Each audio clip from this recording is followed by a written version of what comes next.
Okay, we're going to start this webinar. I think it's evening for a lot of people and afternoon for a lot of people. So good afternoon, everyone. Good evening. Um, my name is Sam Hussein, Director for BLS Global. I'll be the host today for this special webinar. Webinar title today is How to Get a Green Card for You and Your Family by Investing in a Rural Project. Um, we're really excited that you're here with us today. Some of you have joined through the Zoom platform, as well as some of you have joined through, YouTube or Facebook. And this will be recorded. So if you do have difficulties, please speak to a member of our team that will try to direct you in a way of getting access to this live webinar. It's quite exciting because we're going to talk about rural. Today on our session today, we're going to have Ralph Griffiths. Ralph, if you want to put your hand up, or they should see your name. Excellent. For MidAmerican Global Ventures. And then we have Peter Grabick, the Vice President of Investor Relations for MidAmerican Global Ventures. And if you haven't met her, then you should do. Simone Williams, founder and partner for Williams Global Law. Yep. Simone, I love the red dress, taking all the highlights away from us. Thank you very much. Yeah. Great. Um, just some housekeeping notes. It is being recorded, so we will have this available to you can get access to this from a member of our team, or be available on some of our social media platforms like YouTube. I really encourage a lot of the participants here to ask a lot of questions. You'll have the, chat feature. Capitalize on this because it's very difficult to have private consultation with people in various different time zones. As much as we love traveling and meeting people in person, it's very difficult to answer as many questions. So it's really good that you capitalize on these opportunities. If you haven't met me, you should. We run a number of events and do a number of roadshows. We've been doing EB-5 for over 2 decades now, and we're really proud in actually putting together and doing a lot of due diligence on a number of projects. And prior to putting Mid-American's Global Ventures project on our platform, we did a lot of not just due diligence, enhanced due diligence, because we want to make sure the projects that we present to potential investors or clientels, they get their green card, they get their money back. And of course, this business is, if you've been in this business for a very long time, to sustain in this business, it's very much about referral based. And I've noticed a number of people that I personally invited. Thank you very much for attending. That's about me. I really want to give the opportunity for the panelists here, and I think ladies should go first. Simone, do you want to tell us a bit about Absolutely. yourself and your profession? All right. Thank you so much for having me, Sam. It's always a pleasure to work with you and to participate with you on these presentations. My name is Simone Williams. I am the founder and managing attorney at Williams Global Law, and we're based in Washington, D.C., the nation's capital, where our primary practice is U.S. immigration law, with a specialized focus on representing investors, entrepreneurs, startup companies, and international clients in general. So I have over 20 years of business immigration experience. I've represented investors from all over the world, including Africa, Latin America, China, Europe, Canada, you name it. I've worked with you. So super happy to be here. Just a little background about my experience getting to this law firm that we've had for over 10 years. I was also general counsel to an EB-5 regional center where we raised over $100 million from EB-5 investors. And before that, I was the senior associate at Baker McKenzie, one of the largest law firms in the world, for 8 years. So also, I'm the co-chair of the International Business Committee at the DC Chamber of Commerce, and also on the policy committee for IIUSA. That's an Invest in the USA, the national trade organization that represents EB-5 Regional Center program, the EB-5 Regional Center program. Hopefully, I didn't go through that too fast, but I just wanted to, not take up too much time about talking about myself. But thank you. Yes. Brilliant. Ralph, if you'd like to go first, if that's okay. Yes. Sam, thanks for having us. We really are pleased with the sponsorship you're providing here for the project and how you're promoting that. and we feel very fortunate to be on today with you. So I'm Ralph Griffith, president of MidAmerican Global Ventures. We own two regional centers in Ohio. These two centers cover a bulk of Ohio, all the major cities there are. And we have been in business. We celebrated our 10th year last year. And so we are really moving along now as the program is in full gear after the RIA legislation in March of 2022. My background is a lot of finance, a lot of international work and work with federal agencies. Over time, our different affiliated companies have worked with more than a dozen federal agencies in the United States, as well as some government agencies outside of the United States. So we have a really good understanding of compliance and of government requirements and other things as we go through. We're very aware of all of the requirements that there are with the programs. And so with that, that is a very important part of making sure that we as a regional center are delivering to the investor the right projects. We have done our own real estate development, so we have a lot of connections within the real estate community around Ohio. Additionally, as we've been doing work within the state of Ohio, we have connections all the way to the top most people within the state. So we understand what's going on here, and that's why we've decided to keep pretty much close to home in the projects that we do. Thank you very much, Ralph. Peter, if you can kindly introduce yourself to the audience. Absolutely. And, thank you, Ralph, Sam, Simone, and all of our esteemed guests here from around the world. So my name is Peter Grabick. My role here at MidAmerican Global Ventures is to provide support for the investors and investment intermediaries across the regions of Africa, the Middle East, and Eastern Europe. A bit about my background is I'm effectively an economic development professional. I've worked in several roles in programs and projects largely aligned with the Sustainable Development Goals. And my academic background, I'm a degree collector, so I have about close to half a dozen degrees focusing in areas such as economics, finance, international relations. I have the honor and the pleasure of working on a lot of complex projects around the world, and to travel and to meet and enjoy, various cultures. And, I'm happy to be here and to provide any input and answer any questions that anyone may have on the program. Brilliant. Thank you very much, Peter. Actually, this webinar is very much like a information gathering, knowledge sharing for a lot of the audience. You see a lot of webinars, but I really wanted you to meet the sponsors, the regional centers, as well as the attorney, because I really want to ask them a lot of questions, because there's a lot of innovation and a lot of dynamic changes that are happening in terms of the EB-5 program. And Simone, I really want to start with you first. You've worked with investors across Africa, Middle East, Asia, various different geographic locations. From your perspective, what draws families from these regions to the EB-5 program? That's a great question. So for many, the EB-5 program is about not just about securing a green card. It's about creating a long-term legacy for their families, because they have the stability and security of the United States in an increasingly uncertain world, the educational opportunities at many of the top U.S. universities and institutions, and the freedom of mobility, the ability to travel. The U.S. passport gives them ease of travel to many countries. Finally, for business owners and high net worth individuals, it's a way to diversify internationally while maintaining strong ties back home. So they could have these businesses and these investments, also get permanent residency, but also have their businesses and maintain them in the United States.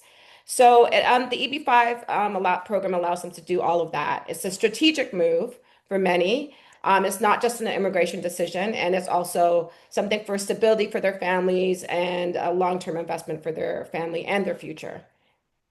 Thank you, Simone. And a lot of people that we see from Africa and Middle East region, they're really concerned about, the success story from, approvals as well.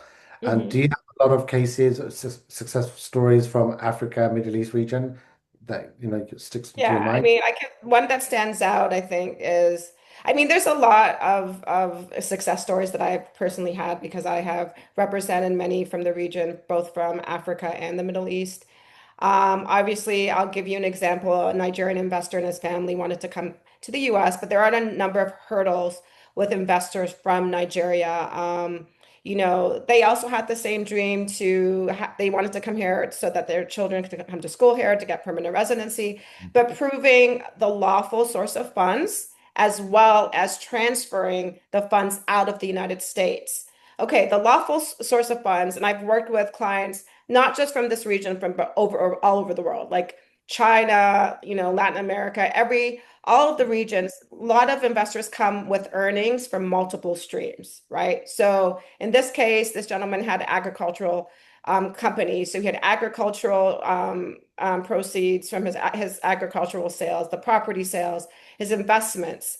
And Nigeria has a complex currency control. And so a lot of people have to rely on third-party currency exchangers. And that's made things even more difficult because now USCIS is saying that they have to be licensed, right? And I've actually worked with investors that have utilized the black market to get this USD currency. And so how do we like perfect it? The ideal, okay, I'm going to talk about the success, and I guess we'll talk about how to work with somebody in that particular scenario. But I think working with the attorneys, working with an experienced immigration attorney is very key to get you to a success. So we collaborate with your accountant. We collaborate with legal counsel on the ground. We have to trace every fund, every currency that's you earned and that transfers out. USCIS needs to see everything. I mean, I've received RFEs. Even then, when you have everything documented, because of the region being so highly scrutinized, Nigeria, countries in Africa and Middle East, everything has to be perfect, really. So we help them to secure the tax clearance documents. We even help them work with the local licensed currency exchange firm called the Bureau de Change to ensure full transparency through the currency conversion process. That's just as key. You can show your source of funds. I was in fact talking to an investor this morning, show the source of funds, but had an issue making sure that he's working with the right firm to get the USD currency. So we put together a rock solid package. They invested in a rural project and they got their green card approved within 8 months. So that was an amazing success story. And they have to, go through the immigrant visa processing at the U.S. Embassy. But they're very, very happy. And I think that that particular example just proves that you have complex challenges, but we're here to make sure that you have a successful outcome, that you work with us so that we can lay out the entire strategy in the process at the onset. Like come to us even before you determine, who you're working with as far as changing that currency into USD. Sometimes clients will come to us after the money's in their USD account, right? And so we have to work backwards. And I've had success stories in that way. It's not the most ideal because sometimes, like I said, they've used the black market and things like that. We were able to kind of make sure that we could provide the right bank statements and everything to show everything was legitimately from them. That was their source of funds. But those are the challenges in the region. And, working with experienced counsel is very important to make sure that you overcome those challenges. Thank you, Simon. Obviously, we know source of funds could be very complex, but you've overcome them, and I think you covered my next question as well.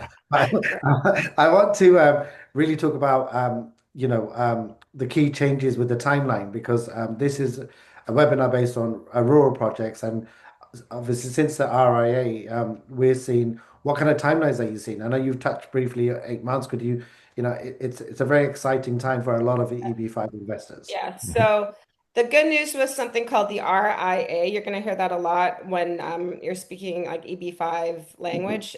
It's called the EB-5 Reform and Integrity Act.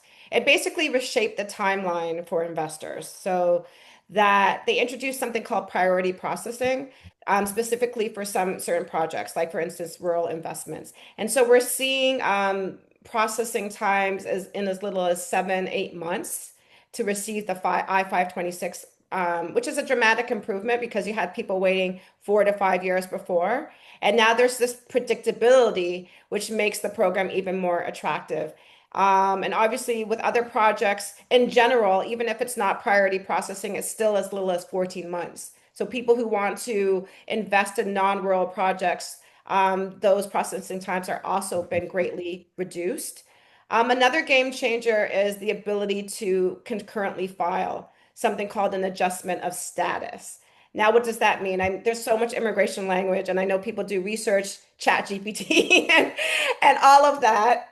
But you're talking to an attorney who's been doing this for some time.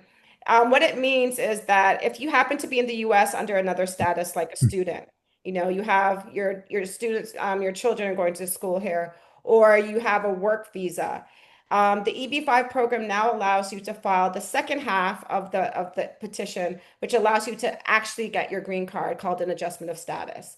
And you can do that at the same time as filing the I-526 in the United States. And the major game changer is once you file, you get the interim benefits as if you're a green card. You get the ability to work and the ability to travel within 3 to 6 months. So that's a huge, huge game changer.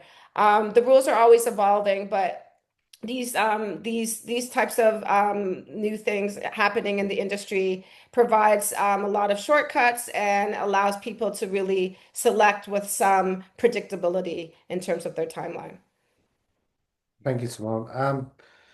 So for the people that are, there's a lot of people that convert and do an adjustment of status. We've seen a huge increase from H-1B to EB-5. In terms of the EB-5 process for people that are based outside of the US, are we seeing good numbers from outside of the US, Simone? Yeah, like that's probably a lot. A lot of most of my clients, a majority of the clients are coming from overseas and coming into the US. And how does that work? Because, they have no idea about EB-5. And that's why it's important to attend these webinars, gather information, do due diligence, work with established agents or people who really know what they're doing and research. For people who are outside the US, the due diligence process is so important. There's a lot of information out there. There's ChatGPT, there's YouTube. I mean, how do you wade through all of this information overload? So the due diligence, and I think this is why these types of presentations are so important because it helps investors really understand what they need to do, how they need to do it in a very transparent way. We want success. We're not just doing this to make money. We want people to get the goal of getting there. We're passionate. Sam, I know Sam is very passionate about what he does. I'm passionate about what I've done, what I'm doing as an immigration attorney. We want people to really invest in stable projects for the EB-5 program that produce their green card, meet the requirements, and they get their money back. I mean, that's the main thing. So for investors outside of the US, back to your question, Sam, is that they complete the due diligence, select the project, and then select the attorney, make sure that they work with a verified attorney that really knows EB-5. A lot of immigration attorneys may not do the specialized type of work. And because it is so complex, it's very, very, very important. Once you've identified the attorney to work with, you've selected the project, you could, in the meantime, prepare your source of funds documentation at the same time. Put together the strategy. And then because you have to file that with USCIS. Now people say, well, can I file, like, do I have to invest the full amount? And then will I, before I can file, people were wondering about that. And to be honest with you, it's ideal to minimize the processing time that you are able to file everything. But if you're not able to file everything, there are some projects that allow for some partial payments in certain instances. I will let Ralph talk a little bit about that if his project does that. But just so you know, we do have to file and you do have to invest at least some of the money to be able to initiate the process. And it's very important that we're able to initiate the process because, I don't know if we have that question you're going to No, be asking I about. think also it depends on how many slots are available. So, before there used to be projects where there's a lot of investment slots. Now people prefer smaller projects, get it completed, and then when you start marketing to an international audience, there's only certain limited slots that are available. I really want to start talking about the project now. I know my team, if they can kindly put the video, because I would like Ralph to do a bit of a voiceover so they actually can, the audience here can reflect to this project that we're referring to.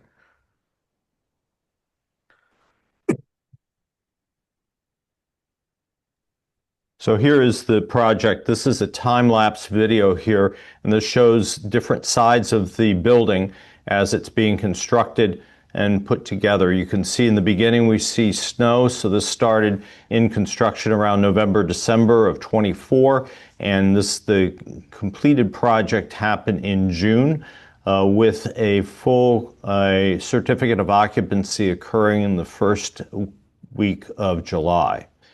So you can see that this is in a rural industrial park that was sponsored by the state of Ohio. And the construction is really amazing.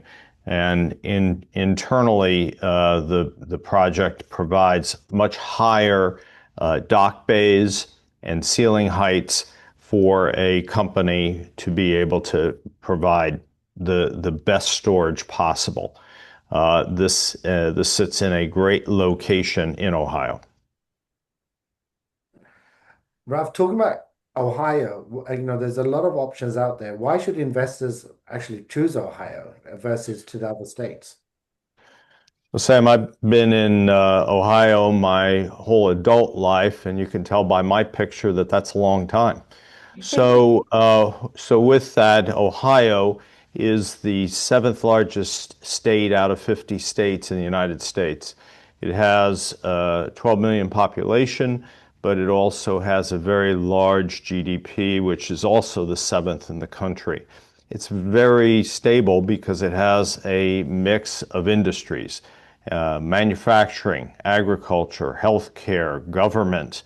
It has now a lot of high tech coming in with EV battery plants, with a chip manufacturer, just many different other high tech manufacturing.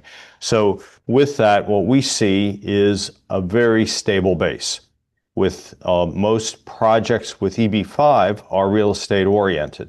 So we know on the coasts that whether you're in New York and down on the East Coast or particularly on the West Coast, you see prices escalate very high, and then the market falls out, and then values fall. In Ohio, we stay very stable through all of our markets because we don't have those big fluctuations based upon demand and supply. Also with Ohio, we are home to many Fortune 500 companies that are based either in Cleveland, Columbus, or Cincinnati, all well-known brand names there. And we also have a good logistics location where we sit between New York and Chicago. And within our area of the central part of the state where this project is, within a one-day drive, you can hit 60% of the US population or the Canadian population. So with that, there's just tremendous accessibility to economics there. So with that, Ohio has become one of the big logistics hubs in the United States, and therefore that's why this project, being an industrial warehouse, is a very key and safe project in good demand. Thank you, Ralph. And I know a lot of people have looked at many projects from hotels. Why investing in warehouse do you consider to be stable for EB-5 investors? Because, and why did you choose it, Ralph, out of all the options that you had available? Yeah. Well, first of all, we chose part of this because of the developer, and we'll get into that later on. But I guess what we looked at in terms of market is this type of project as logistics. The key piece of that, as with a lot of real estate, is location. This particular warehouse, 201,000 square feet, sits on I-70. So that's an Interstate 70 that runs all the way from Baltimore all the way to Los Angeles. And then it's crossed by another interstate, I-77, just a few miles away, which goes from Cleveland down to the Carolinas. And so with that, there's just great logistics there for this particular warehouse. So in looking at this project, the team that was assembled included JLL. Many of you might know JLL. They have offices in Africa and a lot in India, and they are across the world. They are handling a lot of big clients, national clients in the United States. And so with that, we felt that there was going to be a real opportunity for them to be able to fill this warehouse with one or two different tenants. The Is contract. this warehouse empty, or do you actually have a tenant in there? Very good question. So we went ahead and they received the certificate of occupancy from the local government. So meaning all the inspection of utilities and everything else was fine. And so with that, they at the same time signed a new tenant. Now, I wish I could disclose the name to you at the moment, but until the press release is sent, we can't. But the lease has been signed. And it is with one of the top 20 construction companies in the United States. And that particular construction company, being that size, means that it's well over $1 billion in revenue per year. It's very solid. So their intention for the use of the facility is, one, they have outside space in order to keep their construction equipment, all cranes and all of the other items that they use in mobilizing a project. But secondly, interior is there to move a lot of products that they're going to have and fabrication for the data centers they're going to build. So this particular location is being leased in order to help them be able to mobilize and construct more efficiently data centers around the region. So that could be anywhere from New York to Chicago and all of the various cities in between. Excellent.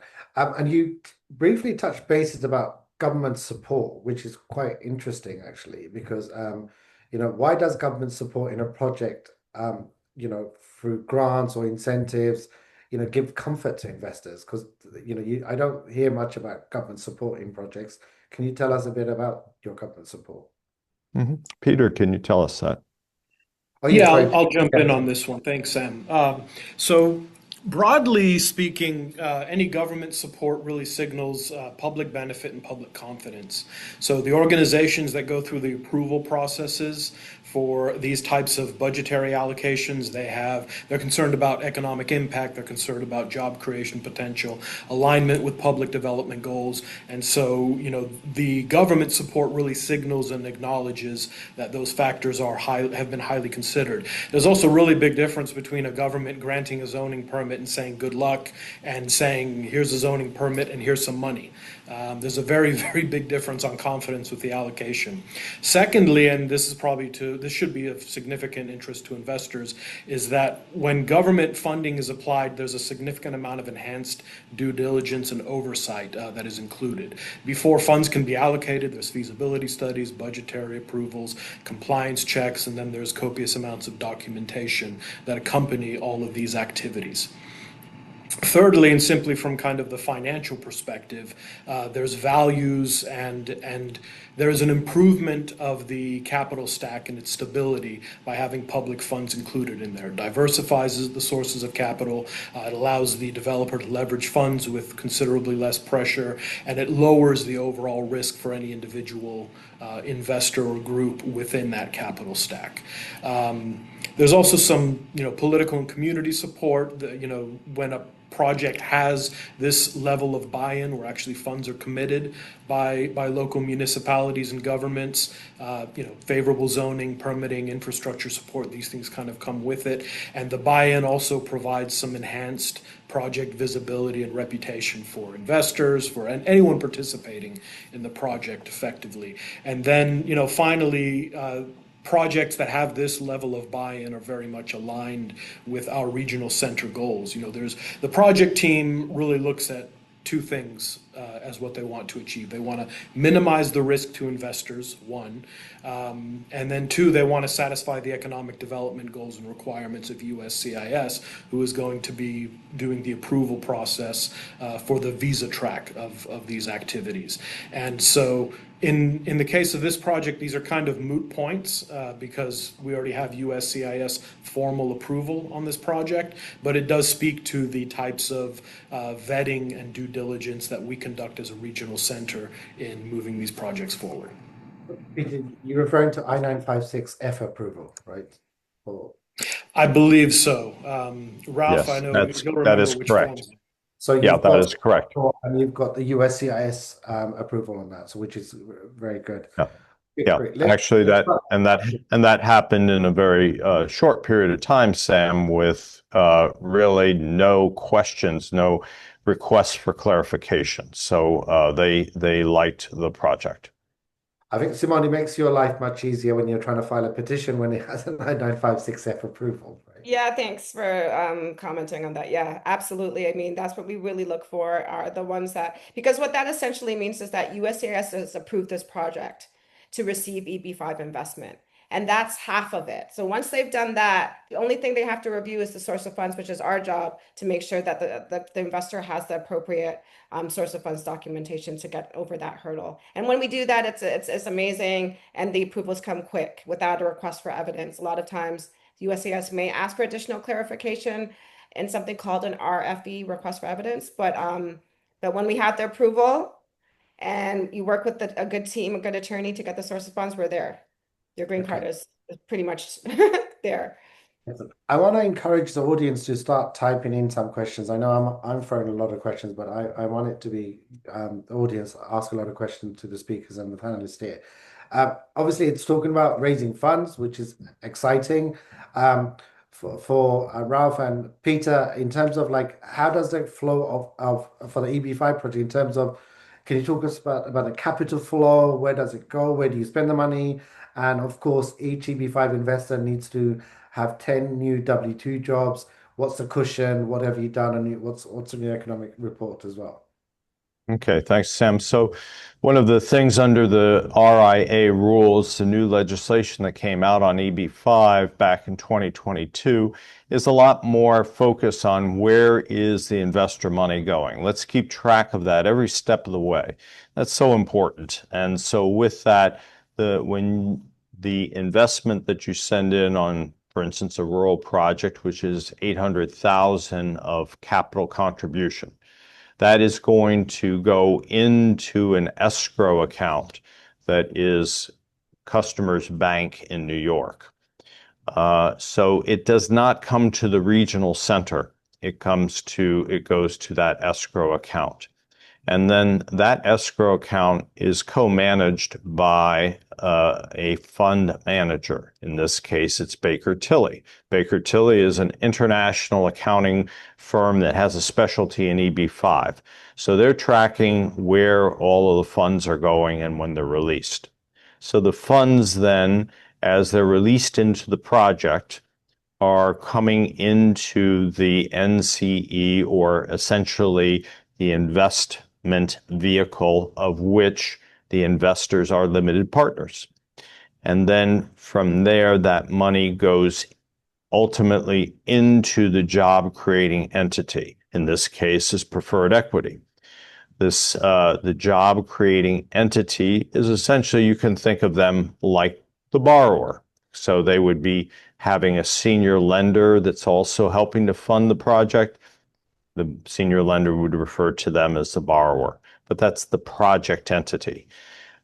What's important in that project entity is that it needs to create jobs. That's one of the key rules of USCIS, is that you have to create 10 jobs per investor, per application. And so with that, this particular project, we had Baker Tilly does an economic study at the start of the project. They know what the costs are going to be. They can go ahead and do a calculation through a program that's accepted, that's by USCIS. And the results showed that there are 24 jobs that are created per investor. So, roughly 2.4 times what's necessary. Have the jobs already been created, Ralph? Sorry to. Has the jobs Yeah. already been created? So they're So, secure in that sense. Yeah. yes. So with that, the project went as expected, on budget. And so with that, those jobs were created when the building was completed. Okay. And so then with that also, as we talked about the government sources of funding, one, there was a $2 million grant. So a grant never needs to be paid back. And it was satisfied with the construction of the building and the creation of the jobs. And then secondly, there was forgivable loans of 3.1 million that was from the state of Ohio, which was from the Ohio Department of Development. And the only criteria that they had there was that the building had to be completed and opened, which it has. So almost 25% of the cost of the project was funded by the state of Ohio, essentially as equity. So that really helps with this project, because what that means now is that the senior lender didn't have to come in with as much money. And so right now the senior lender is sitting only at about a 50% advance rate. So it leaves lots of room for refinancing in the future, for repayment of investors. Excellent. So I wanted to, because we've got a question here about the developer, and developer is very important to a project. Who is the developer, the sponsor, and what role are they playing on the capital stack here? Sure. Ralph, yeah. Thank you. So Marker Construction has been around for around 70 years. They are now in their third generation of the company. I work primarily with Kirk Marker, who's an attorney, formerly with some law firms, and now president of the company. This particular Marker Construction has done a variety of projects. They've done industrial projects just like this particular facility before. They've done and are in the midst of apartment development that's in urban areas in Columbus. And they've also done other types of office and medical type of construction. So they're used to doing different and complex type of construction activities. For them, quite honestly, this industrial facility was pretty much middle of the road. For them, they were used to doing this kind of work. And you can see that by the fact that once they got it completed, they were able to quickly get their certificate of occupancy. So this company, what we liked about it was not only that it had all this experience, it also has a very good integrity record in the Central Ohio area. That's important to us, and of course we know that because we live here. And then also we know that they have capital. So in other words, they have their own money, they have access to capital. Why is that important? It's important, one, if they had shortfalls on the project, they could fulfill those shortfalls. Fortunately, they didn't, but they could have. Secondly, they have access to capital in order to make sure that the investors get paid out down the road. And so that to us was very critical in this point. So Sam, there are like three ways in which the investors can get their money back. One is it can be a refinance of the building because there's plenty of room in that for the refinance. Secondly, and probably the most likely, is going to be now that they have a blue chip tenant over the course of the next, say, 3 years or about 36 months. I would see as interest rates go down, values will increase on properties like these. Industrial properties will remain in high demand, according to our realtor friends that are in this marketplace, and they will be able to sell and pay out the investors. And then the third way is just with their own capital access. So we believe that this is a project that will probably liquidate out, in other words, sell and pay back the investors in about 3 years. Thank you for that. I just want to put these questions to you that's been asked, which I know some of the people you've probably spoken to as well. In terms of your approval rate for I-526E, I-829 petitions from previous investors, I don't know who wants to take that. What's the approval rate on I-526E in your previous projects or current projects? I mean, we've had,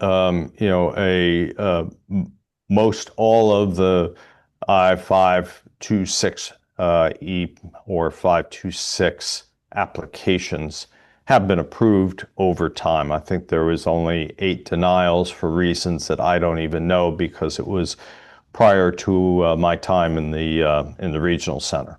But as far as 829s, what we see is that in a lot of the investment that we've had over time, particularly with our Football Hall of Fame project and all, we have had a lot of Chinese investors, and unfortunately there's been a backlog there. And so the 829s have been slower in coming along on some of those projects. In our most recent project with Greenhouse Gravity 3, it's too new for there to be any 829s filed and all. But the 526s are moving along in terms of their approval rates. Okay. I see some good questions coming up because these investors are very sharp and savvy, and it's good. I like these questions. Let's talk about the structure of the EB-5 investment. Is it an equity model, a loan model? Let's start diving into the capital stack here. Yeah. So this is a preferred equity. So someone is above the common, right? They are above the developer's money in the project, but they sit below both the senior lenders. As I mentioned before, the senior lenders are a bank. So it's a bank called Park National Bank that's been around for more than 100 years. And then there's a second position by the state of Ohio with a amount of right around 800,000. Together, that equals approximately 50% of the cost of the building. And so then preferred equity comes in next.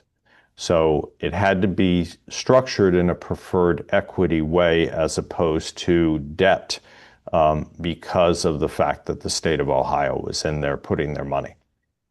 Yeah. Thank you. Some questions also coming up for Simone.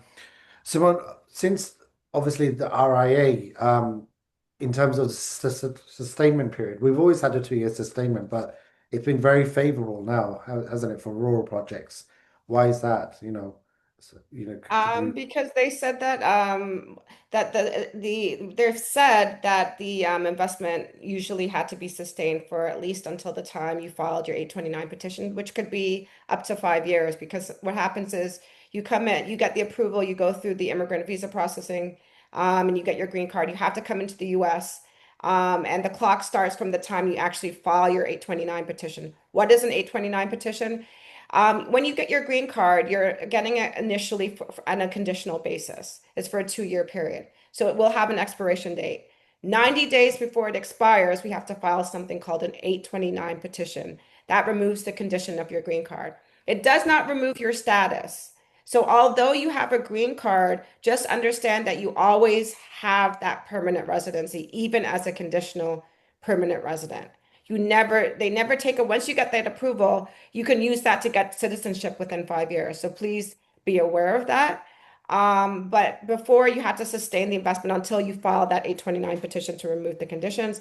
And now they've said that the period could be a lot shorter and you can get your money back even before you can file your 829 petition, which could be, 2 to 3 years maybe. But I'm still a little bit conservative on that as far as letting clients know to just make sure that um, everything is clear and the jobs have been proven. It's all about job creation. You have to prove that jobs are created. That's why you want to work with a project like Ralph, because in this case, the project has already been completed. Construction jobs have already been created. So that actually satisfies the reason why you have conditional status to show that the projects are created. So that's very, very important to remove the conditions. And obviously working with a project that's already created the jobs is you're there basically. So when I'm getting a lot of questions on source of funds, especially from the Facebook, especially crypto, there's a lot of good investors in the cryptocurrencies. Can crypto be used and does it get approved or do you have to cash out? What do you say to people that have a lot of cryptocurrencies? Yes, so people have utilized currency for sort of funds. We just have to prove, document how it came in and then their account coming out of their account. Everything has to be documented. I think with source of funds, documentation is key because they have to know how you've earned that money. So cryptocurrency has been utilized as a SOF. So just as long as we're able to track it and source it properly, it can be done. So in hindsight, if someone invested $100 in Bitcoin 20 years ago, I don't know what it's, I'm not into crypto, but now it's valued at a million. As long as they can document it that they've been able to put that $100 in and its value is at 100 million, which they've cashed out, that would suffice for source of funds. I mean, again, we have to show that it was lawfully acquired and earned and purchased. The transaction history has to be fully traceable. The exchange records, the blockchain transaction IDs, the screenshots, the wallet ownership verification, all of this stuff has to be, tracked and sourced. And then you also have to show that the crypto was converted into flat and invested lawfully. If once you've converted into, real funds and you had a licensed exchange. So again, it's something that we'd have to, and showing a bank statement showing you received the converted funds and so forth and so on. It's just like any source of funds, as long as we're able to really prove it and provide the corresponding evidence, we can do it. I've had a lot of different types of sources of funds. I mean, I've worked with investors from all over the world, like China, obviously Latin American countries, Africa, Middle East. There's so many different ways and ways that you could show your source of funds. So that's something we just have to work with and talk to you about. Another reason why it's good to work with me as an immigration attorney is that sometimes you'll say, Simone, this is what I want to do. This is how I've earned it. But we find another easier path to show the source of funds because there's a lot of different ways to show it, right? And sometimes you think, oh, I can't show it because, XYZ, and you have like a friend that's willing to loan their funds to you and show it. And so you don't even have to show it, or you have a property or you that you're going to sell, or you have a bank loan that you could get. There's other ways to make sure that we have as clear as possible. We want to have a good, clear path of source of funds, and you may have many different ways to do it, and we'll make sure we cater so that we get the best way to show it to make sure your case is timely approved. That's the most important thing.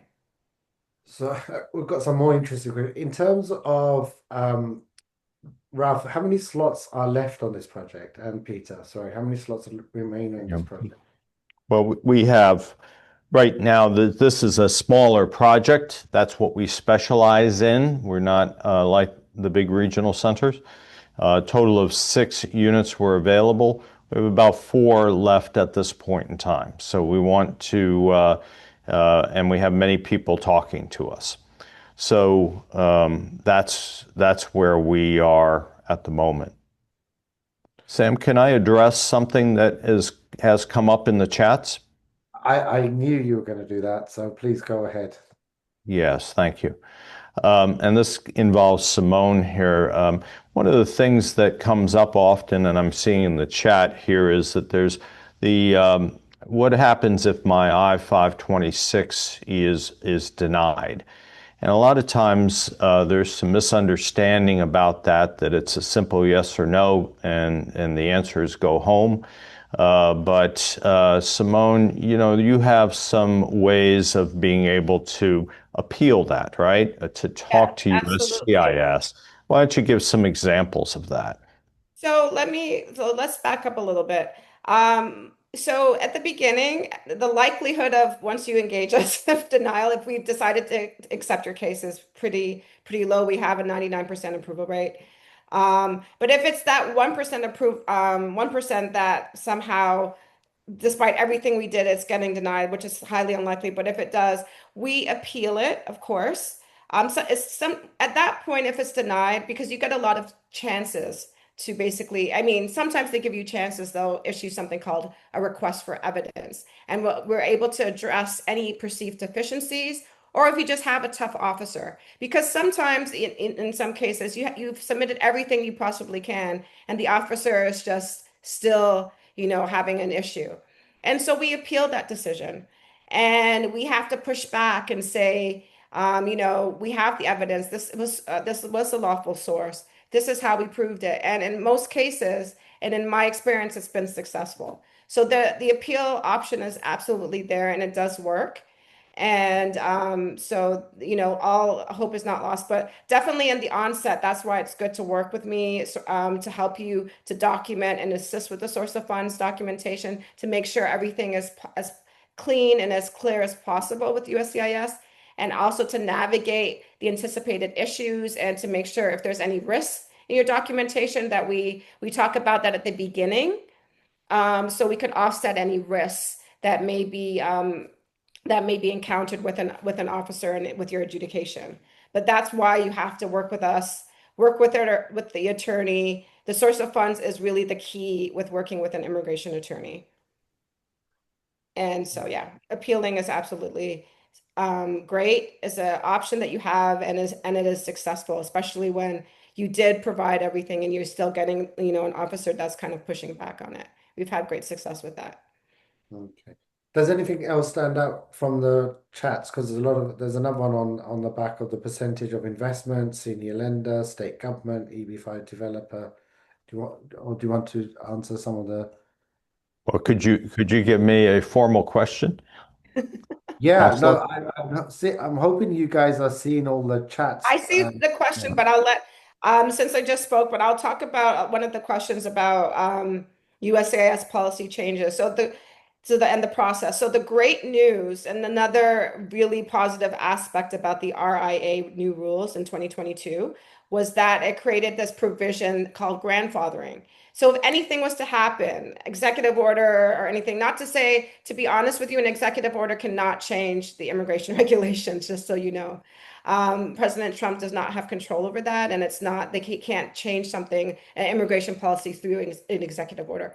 But if anything happens to the EB-5 program, which is very unlikely, only because the EB-5 program is historically and it has been up to present very well supported by both Republicans and Democrats. In fact, even President Trump supports immigration investment. I'm sure you've heard about the gold card, and him talking, and some of his members have talked about whether they're going to do away with the EB-5 program. But since that initial announcement, they've not said anything about the EB-5 program because it is so well supported. Like, it is not going away anytime soon. But even if it was to go away, there is a grandfathering provision in the new rules that that say you're protected against any changes. So as long as you invest before these rules expire, which is the end of fiscal year 2027, you're good to go. But Simon, we actually experienced this in the last Trump administration where they increased the price to 900, and then there was a lawsuit, and then people filed at 500 and they were grandfathered in and they were able to file it Yeah, at 500. yeah, yeah. So the thing is, I've been doing this for 20 years through 6 administrations. Rules are changing. EB-5 is one of those regulations that change every 5 years. And so historically, we have the evidence that as long as you file within the current rules, even in 2019, when the rules changed and the investment amount increased from 500 to 800, then you're grandfathered in. That's just the way the rules, the immigration policy, and the regulations work. Mhm. And people who know I'm on the ground here in DC with the lobbyists, working and know attorneys at USCIS, the field directors, and everyone that we work with on the ground. This is just the way it works. It's Mhm. it's you could be rest assured that if you do invest under the current program, that your investment will be protected and you'll be able to be processed through the current rules. Yeah. So there's been a lot of news out there, as I understand it. Some of the changes that have happened through executive orders had basically overturned former executive orders. So there's a very clear line between congressional authority and presidential authority, where immigration sits in congressional authority. But I think the protections are even stronger.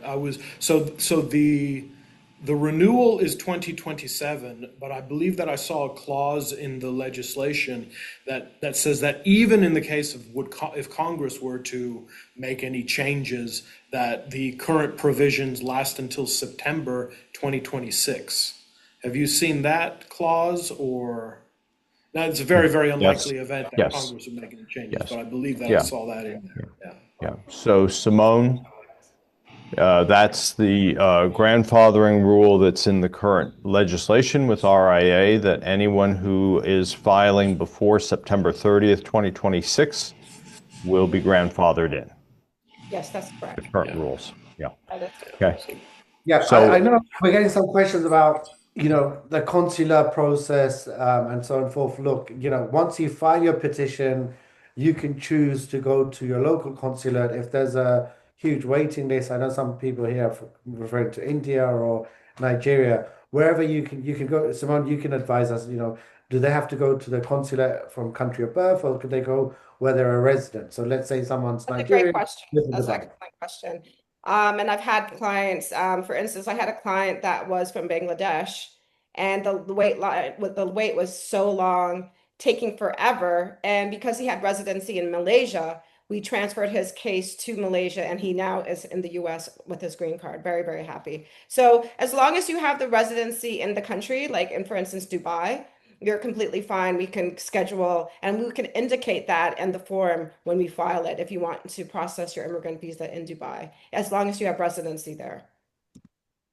Excellent. Well, that's good to hear because there's a quicker processing timeline for other jurisdictions. Yeah. And I just want to clarify something, just to be clear with what Ralph said. The current rules are going to be as authorized until the end of 2026, right? And Yeah. that's fiscal year 2026. So fiscal year 2026, the U.S. fiscal year starts the October before. So you really only have until next October, because the fiscal year of 2027 starts October 1st, 2026.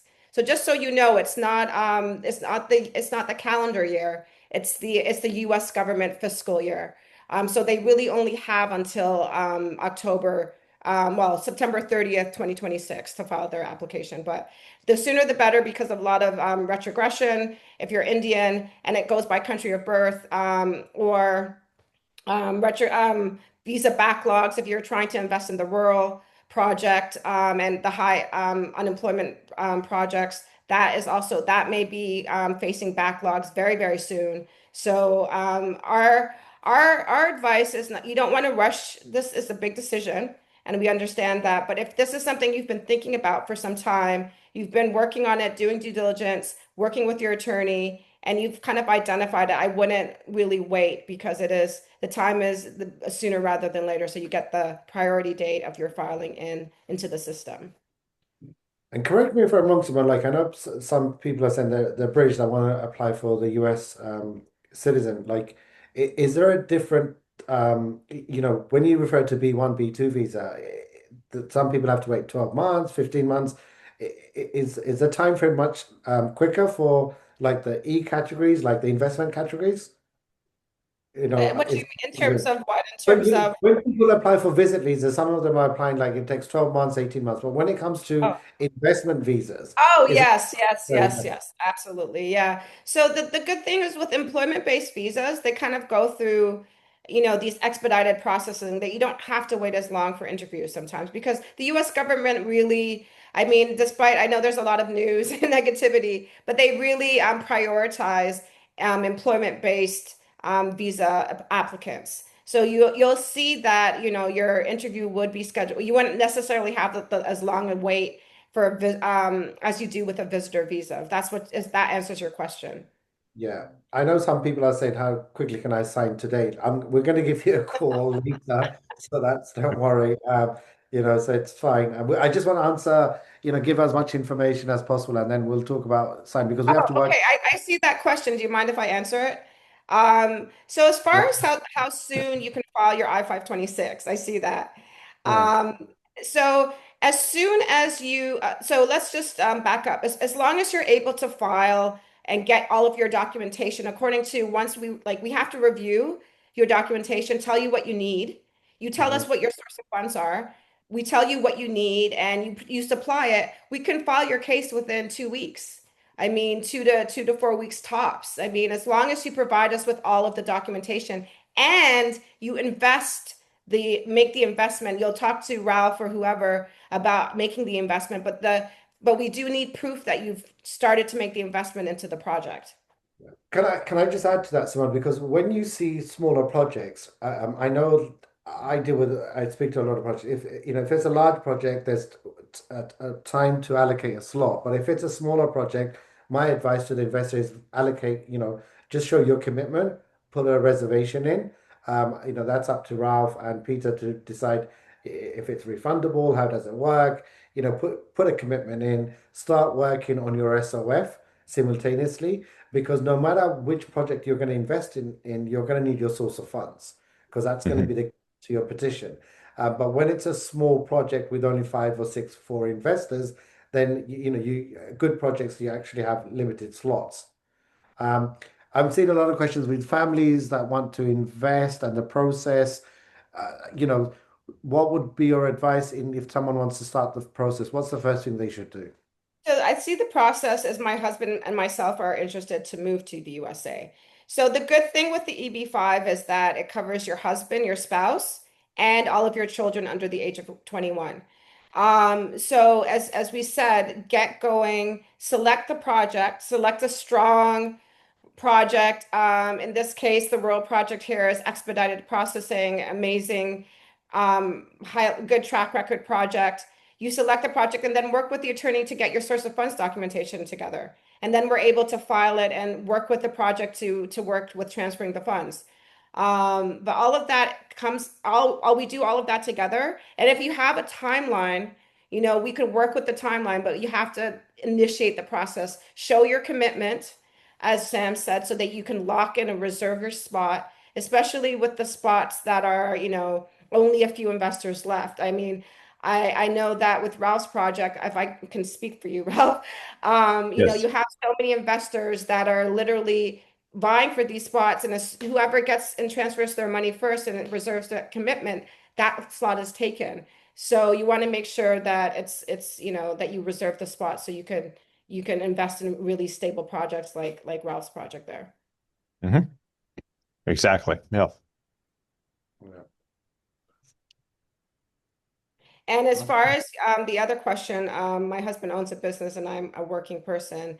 Again, we're happy to give you a consultation to kind of work through your specific scenario and how you can work and be able to support and do EB-5 employment-based visa or whatever other visas that you may be eligible for. But you need to schedule a consultation and work through it if you're interested in the United States Mm. um, immigration Because program. that's the question. Because a lot of people straight away think of doing a business or doing a number of other visa categories, but we have to give you end up giving them professional advice in terms of timeline, timeframes, and I think that's why a lot of times EB-5 is very appealing to a lot of people because you know getting the green card, it's a passive investor. You're not having to undertake, for example, creating 10 new jobs. That it's just very, it's people that have the funds. It's much of a simple process than the other programs, unless I think that's the main thing I want to underscore.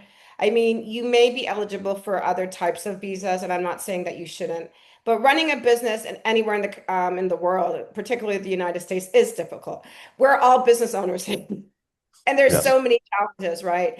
The benefit of investing with a well-known project, one that has a track record, one that's been in the business for many, many years, like the developers in Ralph's project, is that you already have that, you're working with a stable project, it's passive, and you get the green card and you're able to work and do anything anywhere in the United States that you want to do, and you don't have to maintain the requirements, the compliance, because with any of the other visa that you may want to pursue, they all have very like detailed requirements so you maintain your status.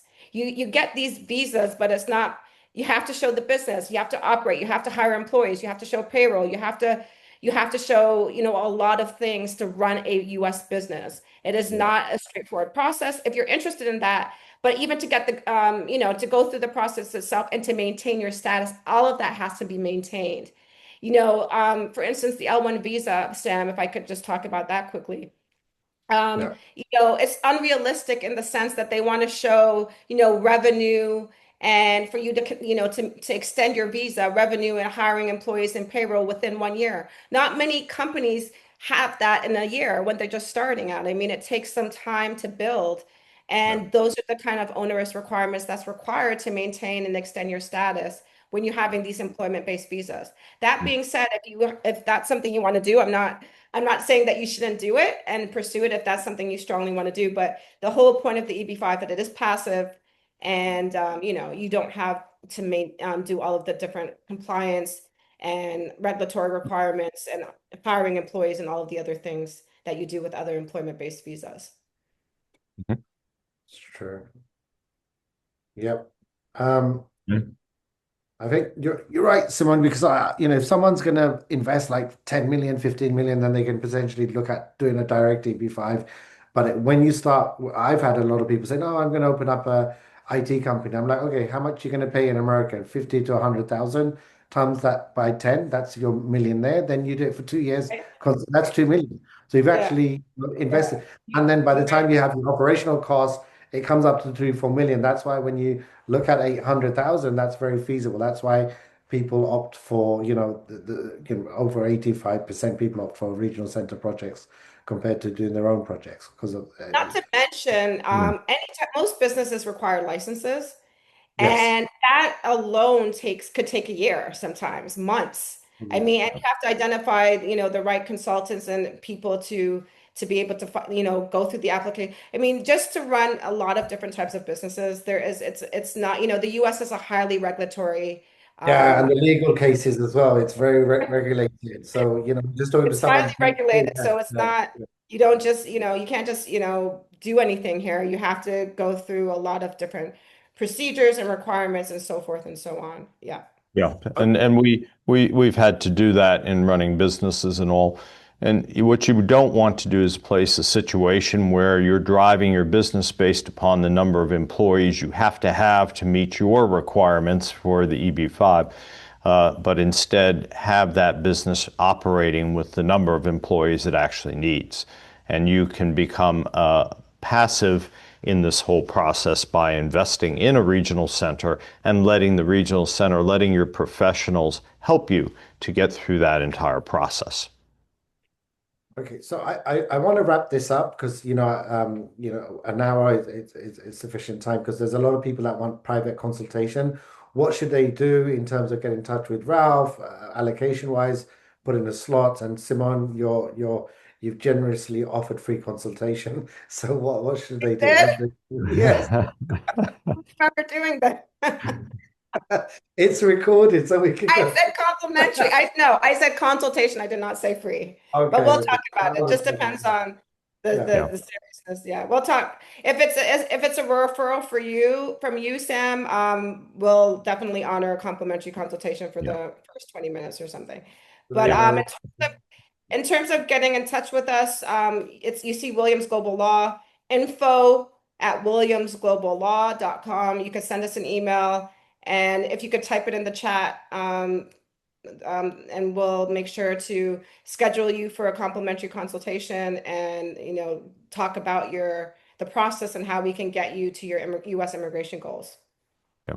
And as far as MidAmerica Global Ventures, you can simply go to midamericaglobal.com and you'll find us there. But key is that Sam has all of the information and will put together calls as you want to hear from me more directly.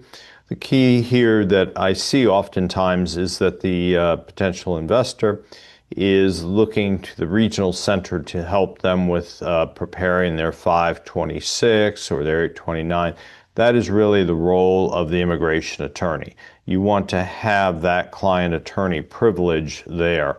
We are instead sponsoring the project and making sure that all the money flows and the project and all are tight and secure, and that we're tracking all of that information. So just to let you know that a lot of times I get that question about how can the regional center help me with those applications.